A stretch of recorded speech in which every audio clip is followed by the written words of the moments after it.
I'm AJ Freed, and I'm happy to be back in school. And I'm Michele Spiller, and I'd rather be sleeping.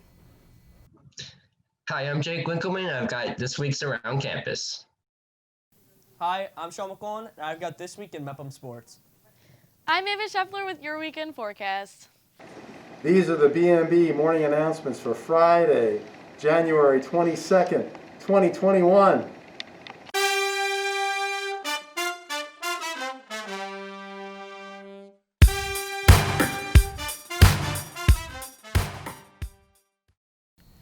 Good morning, Mepham. Today is day 1. Please rise and join us for the pledge. I pledge allegiance to the flag of the United States of America and to the republic for which it stands, one nation, under God, indivisible, with liberty and justice for all. As this crazy school year continues, we have hit another big milestone. We have hit the end of the second marking quarter. Now, this doesn't sound like such a big deal, but we have made it this far while still being in school. Great job, Mepham, and let's keep it going. As we enter the third marking quarter, big things are beginning.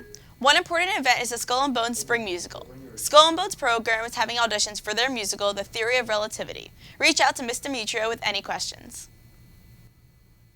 This week was supposed to be the freshman takeover here on BMB, but unfortunately, due to the online learning, it was pushed to a later date to be determined. Even though we can't have the freshmen hosting the news, BMB freshman Victoria Small has this look at a day in her life when learning online. A day in the life of a remote learner. To start off my morning, I like to wash my face and brush my teeth. These are the products that I use. Then I brush my hair and get dressed for the day. Next, I head downstairs and grab something out of the fridge for breakfast. Then I log on for my morning classes. In between periods, I like to make my bed and clean up my workspace so that I have a nice, clean area to work with for next period.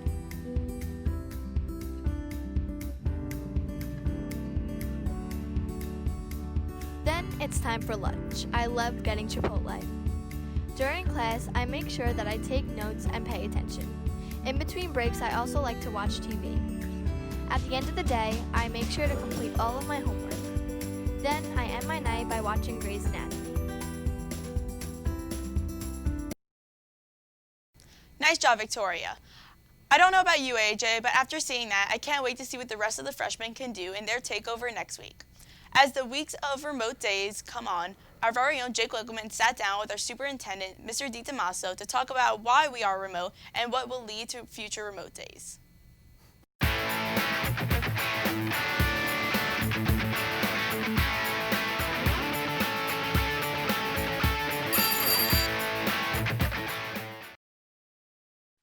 Hi, I'm Jake Winkleman, and welcome back to this week's Around Campus. This week, I'm here with special guest, Mr. DeTommaso, to talk about COVID and its impact on the Bellmore-Merrick School District.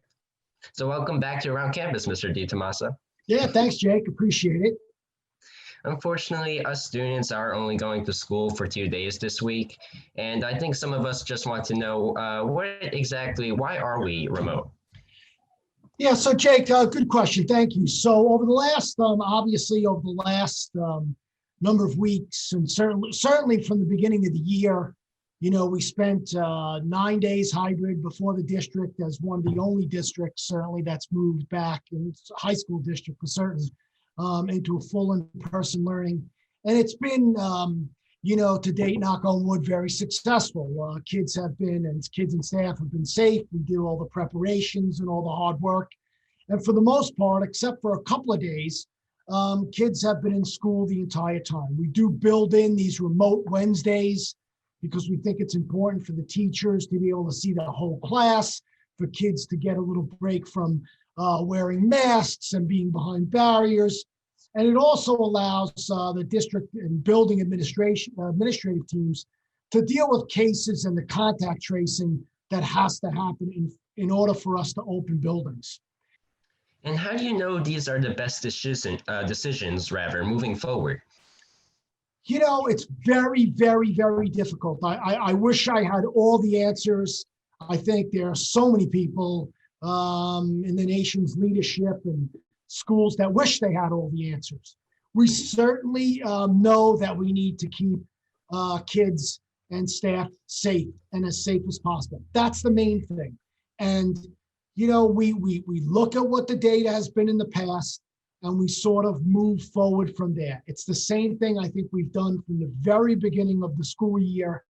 And we know if cases like that happened this week, we had a number of cases. It looks to be the end of this, hopefully this, double surge, if you will. And as it turned out, so far with this, we thought having Monday off for the Martin Luther King holiday, and then the Tuesday and the Wednesday, that may give us the pause that we need in cases, to allow us to contact trace to open up the building the next day. Definitely. And any thoughts and plans moving forward? No, we're just going to keep doing what we're doing. We looked at, hopefully, we know there are going to be cases going forward. We know that. That's just what we're living in right now. We just want to make sure that we can do everything possible to keep everybody safe. That's what we're going to continue to do. So our plans right now are to open school Thursday and Friday and continue to do that as we move forward. We've built in, again, a few of those remote Wednesdays that have been helpful to us. And we'll continue to, work to keep schools, in full, but certainly to do whatever we have to do to keep, kids and families safe. Thank you so much for joining us today on the Zoom interview, Mr. DeTommaso. It's always a pleasure. Take care, buddy. Take care now. See ya. Thank you. Now back to you guys in the studio. Thanks, Jake, and thank you, Mr. DeTommaso, for spending time with us. Having these past 2 days online definitely helped to slow the spread that was much needed for us here at MEPA. Don't forget to wear your mask and remain socially distanced so we can stay in school and slow the spread. So true, Michelle. Now, let's turn it over to Sean McQuillan for your BMB Sports Report.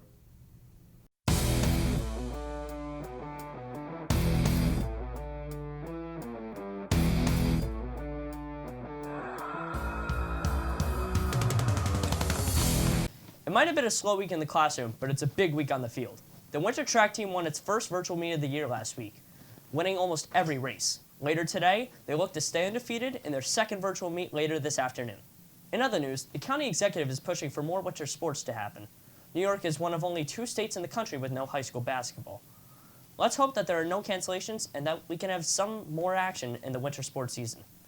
In the professional sports world, New York sports are back for the first time since the 90s. Wow.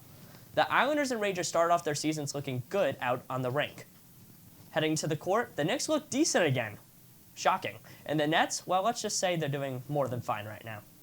This past week concluded the second week of the NFL playoffs, where yours truly and the BMB Sports crew sit down to talk about those who won and lost. That's all from me. For BMB, I'm Sean McQuillan. Now back to you guys in the studio. Thanks, Sean. Now let's kick it over to Ava Scheffler with your weekend weather report.